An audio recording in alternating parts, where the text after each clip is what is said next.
Hi, this is Wayne Coito, and you're watching PacWest TV right here at thepacwest.com. And today, we're on the campus of Chaminade University to talk about two programs that are up and coming in the sport of soccer. That's the men's and women's teams right here in the Silversword program. So let's go meet them right now. Chaminade has fielded collegiate athletics for decades now, with men's basketball is probably the most resonant team to sports fans around the country. But two squads in the blue and white are looking to make their own marks. The men's and women's soccer teams are making history early in the 2014 season, and both clubs are looking to build on that success, hoping to leave the growing pains of the last 8 years behind. Since 2006, when the game first came to the Honolulu campus, winning has been somewhat of a struggle for the burgeoning programs, enduring many blowouts in the highly competitive PacWest and West region. But then came September 23rd in Oakland, when the women's soccer team controlled its opponent for all 90 minutes, earning the program's first ever win on the mainland, a significant achievement 8 years in the making. It was really nice. I mean, coming from a team that's not really used to winning that much, this was amazing, and our team worked really hard, so it was fun, and it felt really good to be up there. It was nice. It was truly amazing. You know, it's my senior year, so I would have never thought my freshman year being here in this program that we would have ever got to something like that, and we did. You know, we really did it. And with getting these two new coaches, and they came in and recruited a lot of good new girls, it was a really great feeling actually going out and getting it done and getting those two wins. It was awesome. I think everyone this year is more, not saying that people in the past didn't work hard, but I think we play more as a unit now. Before it was more like individual work here and there, some as a team, some not. So I think the mentality of how everyone was playing, and we also had talked about, it got pretty personal, so we talked about everyone's purpose, why we were here, and I think that pushed everyone to go a lot harder in the game. Well, I think it means a lot to the program in general. This has been a building program, and it's sort of like the little engine that could, and we keep going and keep building. I think that those successes were sort of vindication for how hard these kids work every day. And despite, you know, coming out here and for some, few years struggling, we're finally seeing and reaping the benefits of their hard work and dedication. So it was important for them, very important.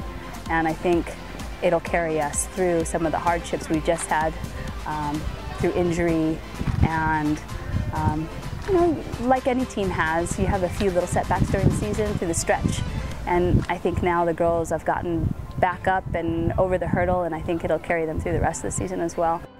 The win was extra sweet for the Lady Silverswords, as it came just hours after the men's team had just won its match on the same field. Its first victory in a conference opener in their program's history. Even more noteworthy, the two wins against Holy Names marked the first time in Chaminade history that both the men's and women's teams won on the same day. It gave us a bit of confidence. It gave us the feeling that we're not a team that everyone likes to play, that we're not the easy team to play now. And it gave us the feeling that we have a chance. And I think with the 3 or 4 games going into overtime, that really proved as well that where we can compete with the best now. So it's given us a lot of confidence, and it's helped the players develop into a team that we can be. It definitely helps that we have a new coach this year, and he's definitely brought out we all need to mature more and become more not just individuals, but more of a team. Because I could tell from the previous years, a lot of us were just playing for ourselves instead of who we play for, Chaminade. Our biggest obstacles I've found have been ourselves. So, as cliche as it is, we definitely battle ourselves every game. What it comes back to, and that we've had a big discovery, is that it's been commitment. It's been commitment to marking a player, committed to scoring goals, committed to pressuring the ball, committed to closing out a game and doing what it takes, 100% committed and heart that we feel is, our ladder to climb. Along with a wealth of knowledge and pro playing experience, Coach Kingsley also brought a holistic approach to preparing his team, leading his players in a series of yoga poses and sun salutations to end his practices. I think as a coach you can talk a lot, and I think at a certain point you realize that you've got to do something more than just talk. So we're trying to think outside of the box. You know, we're looking at giants such as the Seattle Seahawks, you know, Los Angeles Lakers, Phil Jackson, and looking to see, can we strengthen our inner game. So we're working, you know, yoga, meditation. Yoga for me is more just, yeah, it helps with the inner game a bit, but it's really good for just physical, the body to rejuvenate, I think, after games. But the meditation and stuff for us is we have struggled dealing with pressure and having inner strength and that commitment. And so for me, I'm hoping that we're planting some seeds on the inner game that might bear fruit.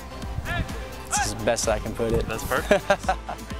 2 days after the wins in Oakland, history would repeat itself once more, with both squads winning again at Dominican. The Chaminade Silverswords, 2 programs on the rise in the PacWest.